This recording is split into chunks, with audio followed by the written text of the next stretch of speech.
नमस्कार. मी अनुष्का, तज्ञ मंच या कार्यक्रमाच्या विशेष मुलाखतीत आपले स्वागत करते. या मंचावर आपण विविध क्षेत्रातील मान्यवरांना बोलवत असतो. त्यांच्या अनुभवांमधून शिकण्यासाठी, त्यांच्या प्रवासातून प्रेरणा घेण्यासाठी आणि त्यांच्या कार्यामागील विचार जाणून घेण्यासाठी. एक सुंदर हास्य फक्त चेहऱ्यावर उमटत नाही.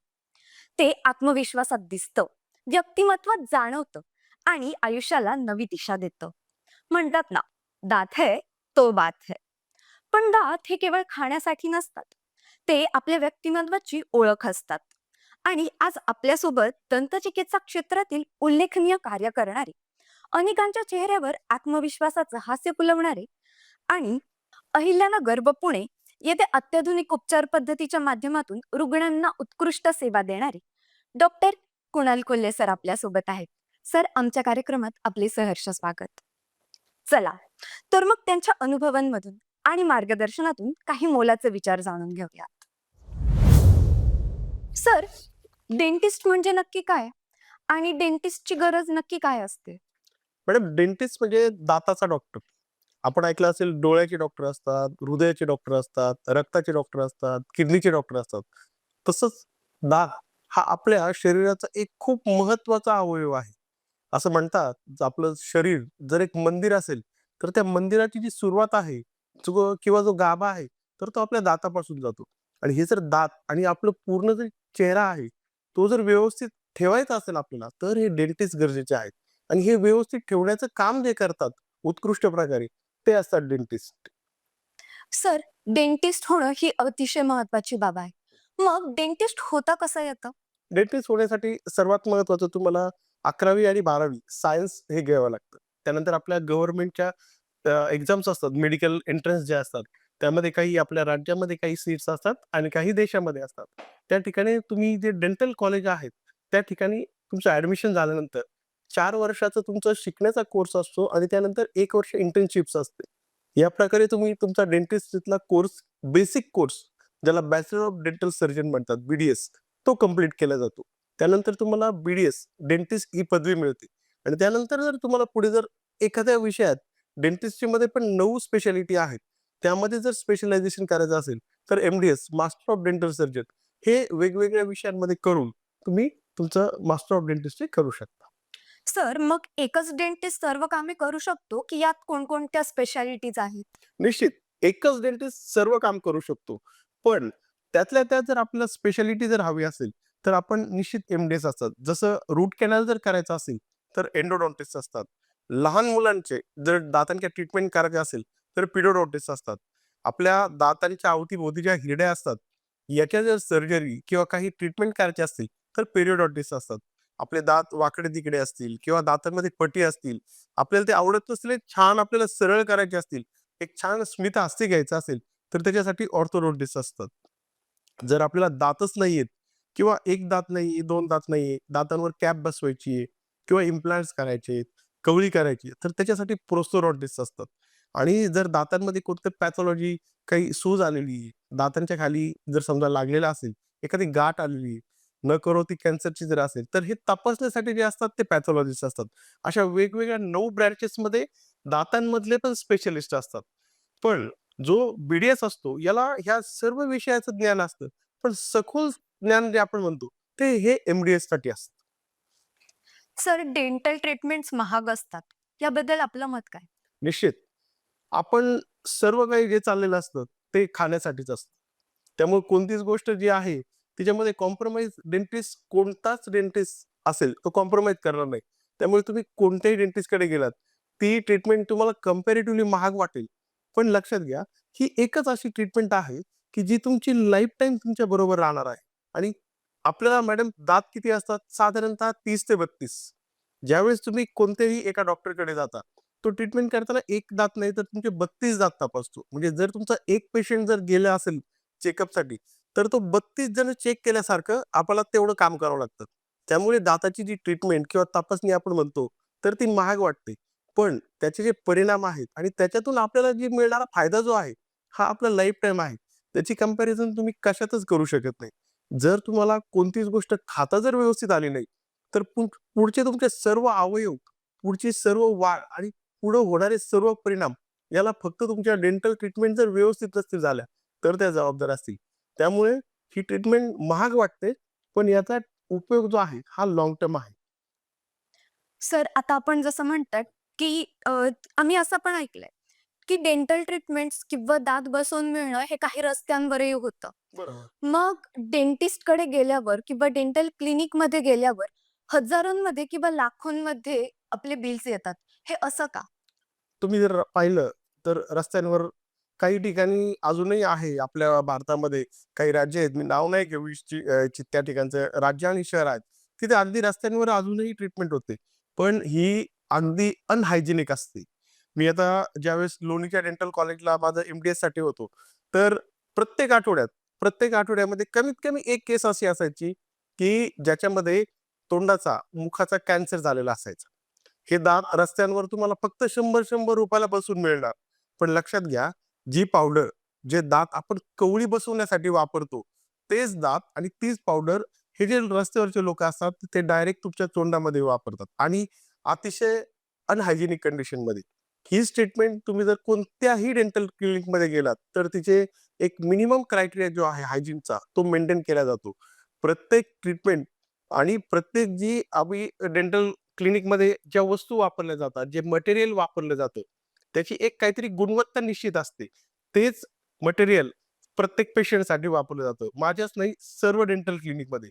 तर ह्या ठिकाणांवरून तुमच्या पुढच्या आयुष्यावर जे अपाय होणार आहेत, हे डेंटल ट्रीटमेंट जर तुमच्या क्लिनिकमध्ये झाला, तर निश्चित प्रकारे कमी होतात. पण ही जर तुम्ही रोडवर जर ट्रीटमेंट केली, तर हे होण्याचे चान्सेस जास्तीत जास्त असतात आणि हे याचा जो दुष्परिणाम आहे, हा डायरेक्ट कॅन्सरमध्ये होऊ शकतो.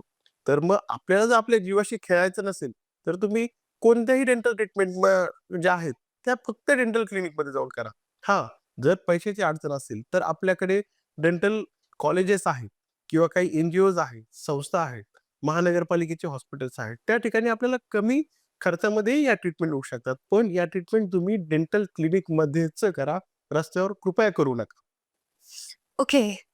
तर मग सर, डेंटल ट्रीटमेंट्ससाठी इन्शुरन्सही असतात का? नाही. डेंटल ट्रीटमेंटसाठी इन्शुरन्स मॅडम देत नाहीत. याचं कारण असं आहे, आपला जो हेल्थ इन्शुरन्स आहे, हा आपल्याला का दिलेला असतो, की जर तुम्हाला एखादा अपघात झाला, तर इमर्जन्सीमध्ये तुम्हाला वैद्यकीय मदत कमी खर्चात किंवा ₹0 व्हावी म्हणून केलेला असतो. पण दातांचं दुखणं जे आहे, हे आपण काळजी घेत नाही. त्यामुळे झालेलं असतं.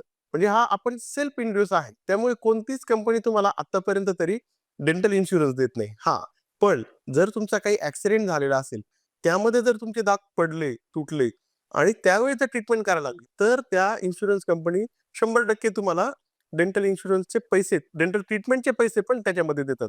आता काही आपल्या उपाययोजना चालू आहेत, की ज्याच्यामध्ये आपल्याला डेंटल ट्रीटमेंट कव्हर करण्यासाठी ते प्रयत्न करतायत.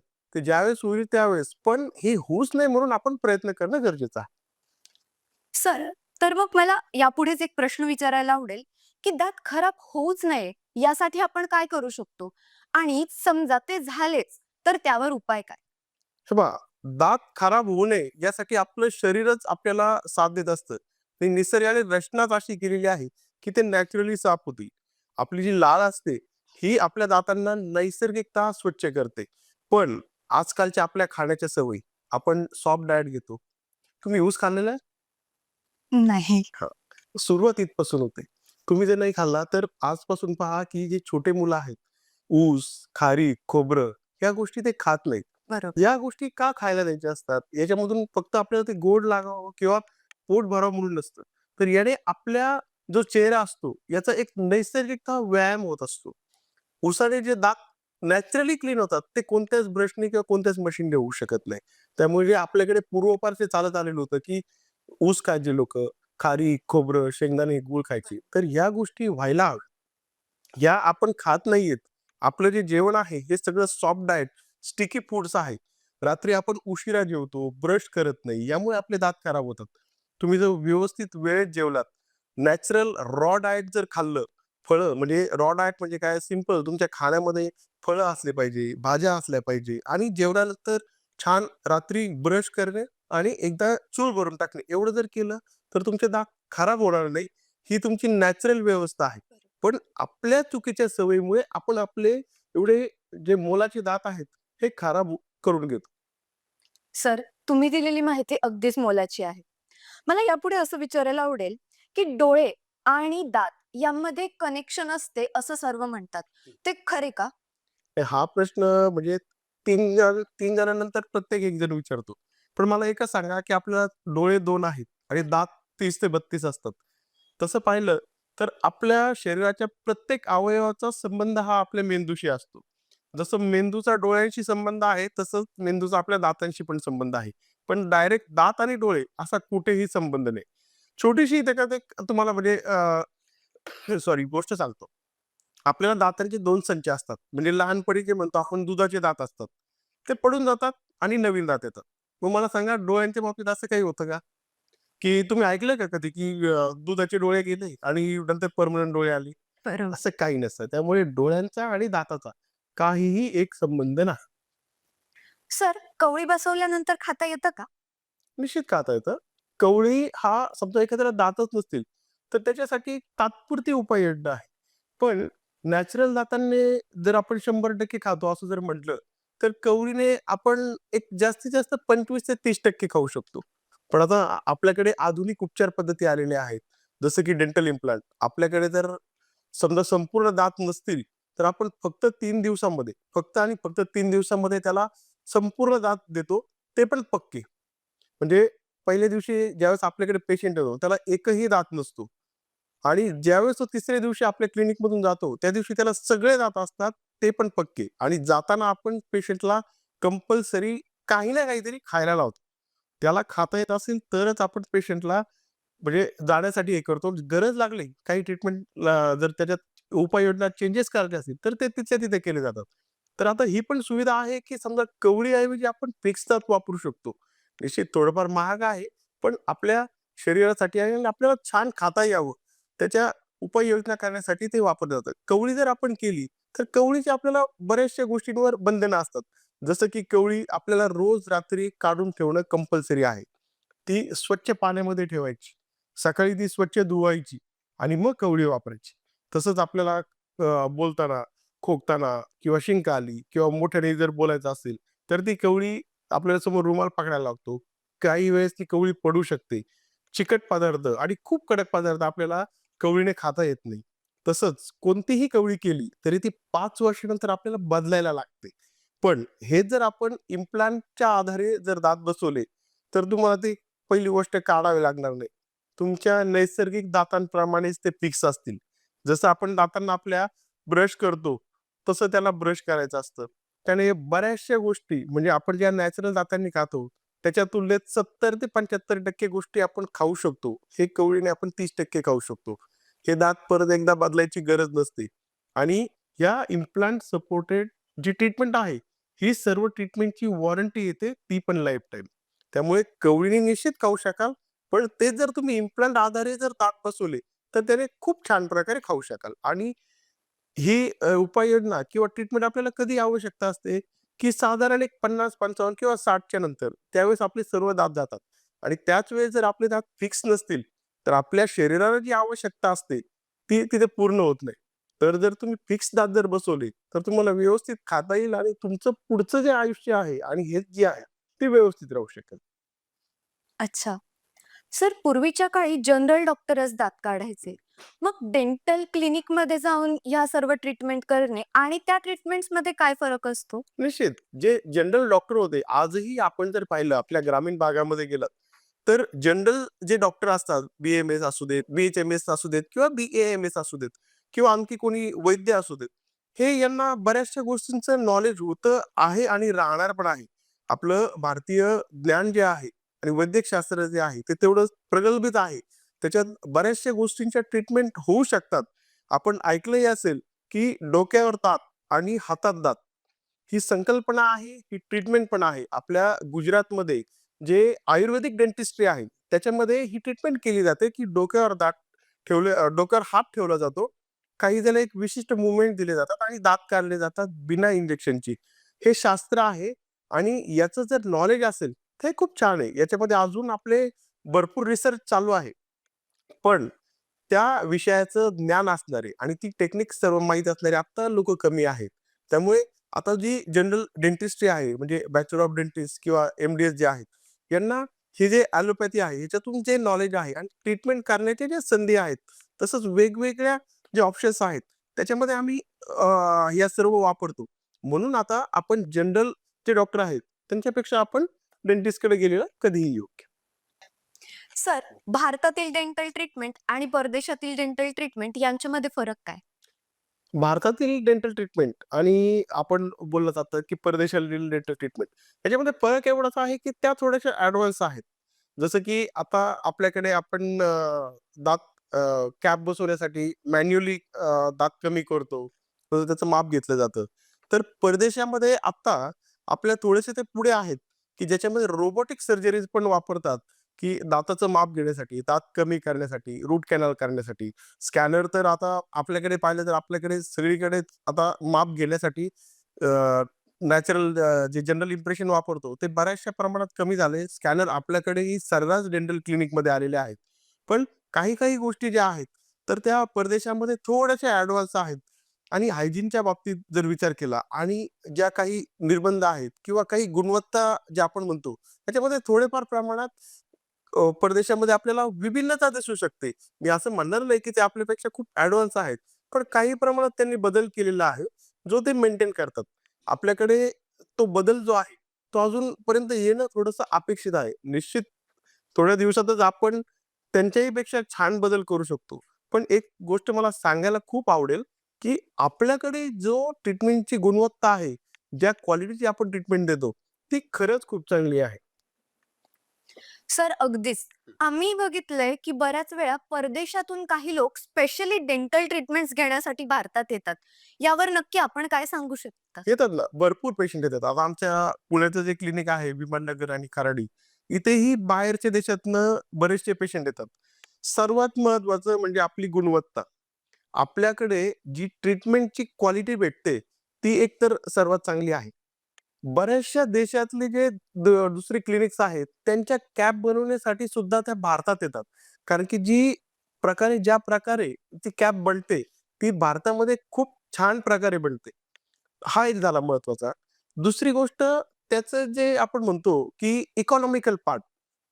भारतामधल्या ट्रीटमेंटची कॉस्ट आणि परदेशातली ट्रीटमेंटची कॉस्ट याच्यामध्ये जमीन आसमानचा फरक आहे. समजा आपल्याकडे एका इम्प्लांटसाठी 40,000 ते 50,000 रुपये जर लागत असतील, हेच आपण खूप लांब नाही, आपल्या जवळच्या आखाती देश आहेत, म्हणजे गल्फ देश आहेत, दुबई वगैरे. तर तिथे 2.5 ते 3 लाख रुपये एका इम्प्लांटसाठी लागतात, जे आपल्याकडे 30,000 ते 40,000 होतात. म्हणजे समजा एखाद्या पेशंटला एक इम्प्लांट करायचा असेल, तो भारतात आला, तर त्याचं भारत फिरणं होतं, ट्रीटमेंट होती. तो जर भारतातला असेल, तर त्याच्या घरी त्याच्याकडे जाणं होतं, घरच्यांना भेटणं होतं आणि ट्रीटमेंट पण होते. दुसरी महत्त्वाची गोष्ट, की जे परदेशामध्ये डेंटल ट्रीटमेंटसाठी अपॉइंटमेंट्स घ्यावे लागतात. म्हणजे तुम्ही असं कोणतंच हे नाहीये, की गेला आणि लगेच ट्रीटमेंट केली, असं कुठेच नसतं. तर त्यांना ट्रीटमेंटसाठी बरेच दिवसानंतरच्या अपॉइंटमेंट्स घ्याव्या लागतात. आपल्याकडे तसं नाही. आपल्याकडे ट्रीटमेंट लगेच होऊ शकते. त्यामुळे बरेचसे पेशंट प्रिफर करतात, की आम्ही भारतात येतो, ट्रीटमेंट करतो आणि आपला जो सुंदर भारत देश आहे, तो पण पाहतो. सर, एक प्रश्न अगदी माझ्या मनातून आणि प्रेक्षकांकडून आलेला. आपल्याला प्रत्येकाच्या मनात डेंटिस्टबद्दल एक भीती असते. ती कशी घालवता येईल? काय होतं, की कोणतेही डॉक्टर पाहिले, तर ते चेक करतात आणि गोळ्या देतात. पण डेंटिस्ट्री अशी एकमेव गोष्ट आहे, की ज्याच्यामध्ये आम्हाला लाईव्ह ट्रीटमेंट करावी लागते आणि पेशंटलाही सगळं कळतं, की हे ट्रीटमेंट करतायत, काय हत्यारं येतायत आणि हे कशाप्रकारे ट्रीटमेंट करतात, हे सगळं दिसतं. त्यामुळे पेशंट आणि त्याच्याबरोबरचे नातेवाईक जे आहेत, ते घाबरतात. तुम्ही कोणतंही बाकीचं ऑपरेशन सांगा मला, की ज्याच्यामध्ये ऑपरेशन थिएटरच्या आतमध्ये पेशंट अलाईव्ह आहे, म्हणजे त्याला सगळं कळतंय, असं एकही नसतो. बरोबर. किंवा पेशंटचे नातेवाईक ऑपरेशन थिएटरच्या आतमध्ये गेलेत आणि ते पाहतायत. ते जर पाहिलं तर त्यांना त्या ट्रीटमेंटची भीती वाटेल. पण तिथे कोणालाही एंट्री नसते आणि पेशंट पण बेशुद्ध असतो. त्यामुळे त्यालाही कळत नाही, की नेमकं आपण कोणत्या सेटअपमध्ये आहोत, हे काय करतात. पण डेंटिस्ट हे आमचं असं एक ठिकाण आहे, का जिथं त्याला सगळं दिसतंय, की वरतून लाईट येते, इकडून दात काढायचे हत्यारं येतायत, समोरून इंजेक्शन येतंय, मागून तो पाईप येतो, पाणी ओढतो, हे खालून पाय दाबतायत, समोरचं मोटार फिरायला लागते. मग तो घाबरतो. पण हे सगळं आपल्या दातांसाठी आहे आणि ते सिंपल आहे. त्यामुळे डेंटिस्टला बिलकुल घाबरू नका. तुम्ही जर घाबरलात, तर तुमचे दात निश्चित खराब होतील, जे तुमच्यासाठी योग्य नाही. धन्यवाद सर. चर्चा तर रंगतदार झाली आहे. पण आता आपण डॉक्टरांना अशा एका टप्प्यावर घेऊन जाणार आहोत, जिथे त्यांच्या ज्ञानासोबतच हजरजबाबीपणाचीही खरी परीक्षा होईल. प्रेक्षकांनो, आता वेळ झाली आहे आपल्या विशेष क्विक बाईट्स राऊंडची. या फेरीत प्रश्न असतील झटपट आणि उत्तरं हवी तशीच नेमकी. चला तर मग पाहूया डॉक्टर कुणाल कोल्हे सर किती तत्परतेने आपल्याला या प्रश्नांची उत्तरं देत आहे. सर, तर मग आपण या रॅपिड फायर राऊंडसाठी तयार आहात? येस. तर मग सुरू करूया. दिवसातून 2दा ब्रश करणे की प्रत्येक जेवणानंतर गुळण्या करणे अधिक महत्वाचे काय? गुळण्या कर. दातांचे आरोग्य सुधारायचे असेल तर एक गोष्ट जी तातडीने बंद केली पाहिजे. गोड पदार्थ खा. जर तुम्ही डेंटिस्ट नसता तर आज कोणत्या क्षेत्रात असता? ट्रॅव्हल्समध्ये. लहान मुले की ज्येष्ठ नागरिक उपचार करण्यासाठी जास्त आव्हानात्मक कोण? लाल मुली. कोल्हे क्लिनिकची जर एक ओळख करून द्यायची असेल एका शब्दात तर ती काय? दात आहे तो भात आहे. आज कोल्हे सरांनी दिलेली माहिती खरोखरच अगदी विचार करायला भाग पाडणारी आहे. सर, तुमच्या वेळेबद्दल आणि मार्गदर्शनाबद्दल आम्ही मनापासून आभारी आहोत. दातांचे आरोग्य हे केवळ सौंदर्याची गोष्ट नाही, तर तो आरोग्याचा पाया आहे. क्योंकि कहते हैं ना, दात है तो बात है. आणि प्रेक्षकांनो, अशाच नवीन आणि माहितीपूर्ण संवादासाठी पाहत रहा थेट बातमी. मी अनुष्का, पुन्हा भेटूया अशाच एका नवीन विषयासह. धन्यवाद.